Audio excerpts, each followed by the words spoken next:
असलकुम everyone, welcome back to my channel literature with fun. आज हमारा जो टॉपिक है वो है लिटरेचर के बारे में। इसमें हम ये पढ़ेंगे कि लिटरेचर होता क्या है। हमने पिछली वीडियो में बात की थी इंग्लिश लिटरेचर के बारे में, लेकिन इंग्लिश लिटरेचर को समझने के लिए सबसे पहले हमें ज़रूरी है कि हम लिटरेचर के बारे में तो स्टडी करें। आखिर लिटरेचर वर्ड है क्या और कहाँ से ड्राइव हुआ है। तो पहला क्वेश्चन है, व्हाट इज़ लिटरेचर। जो भी काम लिखा हुआ होता है ना, वो हम लिटरेचर कहते हैं उसको। अब इसमें कोई भी काम आ जाता है जो पास्ट में हुआ है या प्रेजेंट में हुआ है, वो सारा काम लिटरेचर है। लेकिन हम ये भी नहीं कह सकते कि जो भी चीज़ें दवाइयों के पीछे कुछ भी लिखा हो, या फिर अब प्रेजेंट में न्यूज़पेपर में जो कुछ लिखा हो, या न्यूज़ में कोई भी चीज़ ऐसी, उसको हम लिटरेचर नहीं कह सकते। हर चीज़ लिटरेचर नहीं होती। ऐसा काम जो कि पास्ट में हो चुका हो लेकिन अभी तक लोग उसको पढ़ रहे हों, और आइंदा भी 200 साल तक लोग पढ़ते रहें या उससे भी ज़्यादा, ऐसे काम को लिटरेचर कहते हैं। हर काम लिटरेचर नहीं हो सकता, हर काम को हम लिटरेचर कह भी नहीं सकते।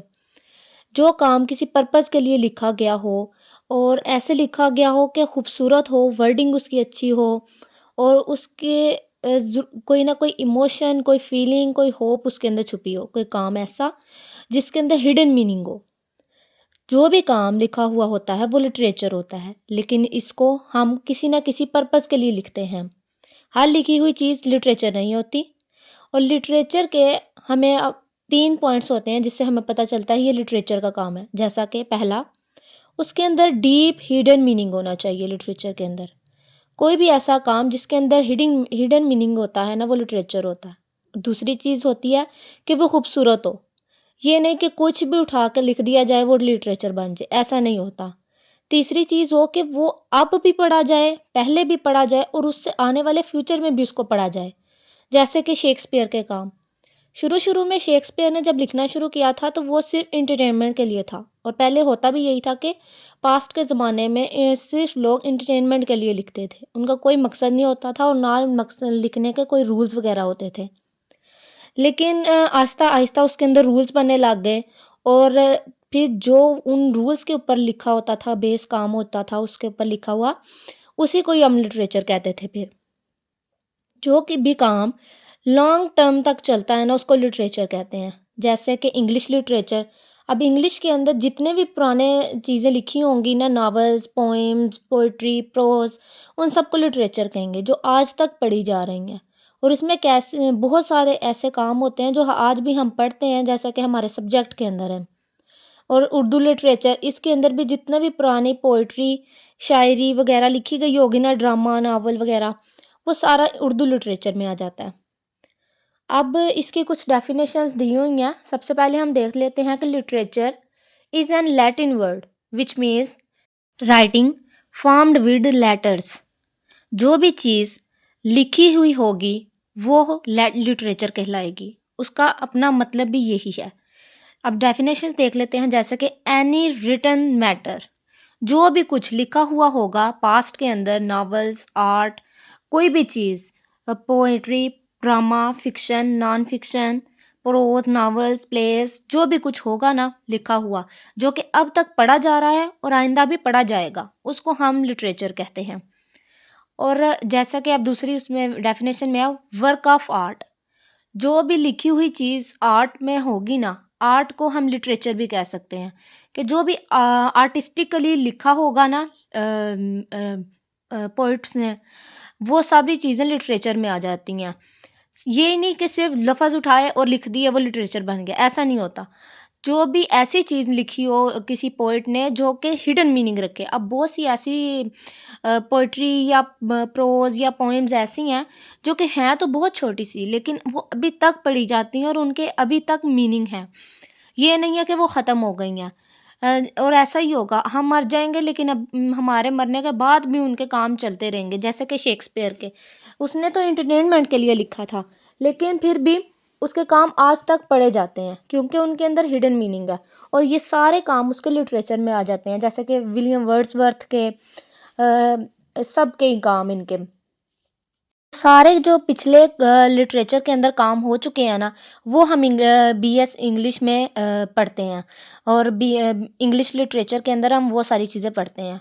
और सिर्फ यही नहीं है कि इंग्लिश लिटरेचर का स्कोप नहीं है, इंग्लिश लिटरेचर का बहुत ज़्यादा स्कोप है। हर चीज़ का ही जो भी आप पढ़ते हैं ना, ये नहीं होता कि उसका कोई फ़ायदा नहीं है। हर सब्जेक्ट का अपना फ़ायदा होता है।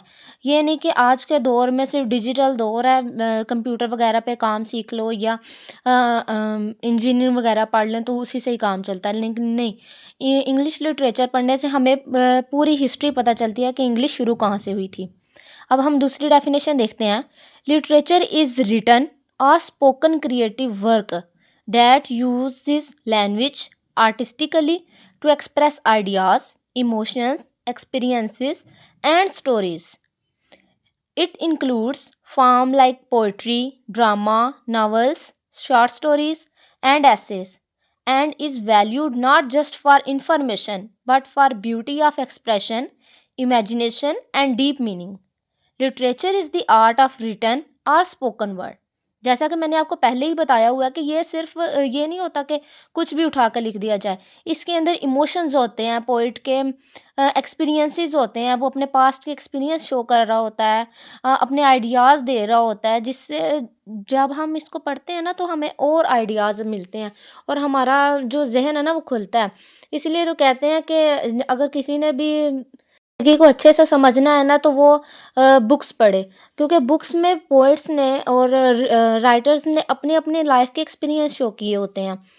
तो ये लिटरेचर जो होता है वो ना सिर्फ चीज़ें होती हैं बल्कि वो हमें इंफॉर्मेशन भी देती हैं, और साथ साथ एक्सप्रेशंस हमें पता चलते हैं पोएट्स के, इमेजिनेशन वो क्या सोचते थे पास्ट में और अब कितना फ़र्क आया है। पहले के लोग कैसे थे, अब के लोग कैसे हैं, हमें डीप मीनिंग्स समझ आते हैं। सारी चीज़ें लिटरेचर के अंदर आ जाती हैं, और इसके अंदर हम यही पढ़ेंगे जो पास्ट के पोइट्स हैं, राइटर्स हैं, उन्होंने कैसे कैसे काम किए हैं, वो क्या सोचते थे, उनकी लाइफ कैसी थी, उनको अपनी लाइफ में कैसी कैसी डिफ़िकल्टीज़ का सामना करना पड़ा, और पास्ट में और अब में क्या डिफरेंस आया। अगली चीज़ आ जाती है टाइप्स ऑफ लिटरेचर। उसके अंदर हम पोइट्रीज़ को पढ़ेंगे। Poetry, pros, fiction, novel, non fiction, drama और प्लेज़ आ जाते हैं इस सब के अंदर। तो लिटरेचर के अंदर हम ये सारी चीज़ें पढ़ेंगे। आज के लिए इतना ही। इंशाल्लाह मिलेंगे नेक्स्ट वीडियो के अंदर। आई होप आप लोगों को मेरी इस वीडियोस की समझ आई होगी। अगर कोई चीज़ मेरे से छूट गया या आप कुछ और भी कोई और टॉपिक भी समझना चाहते हैं तो प्लीज़ कमेंट बॉक्स में ज़रूर बताएं। अब के लिए अल्लाह हाफ़िज़। इंशाल्लाह मिलेंगे नेक्स्ट वीडियो में।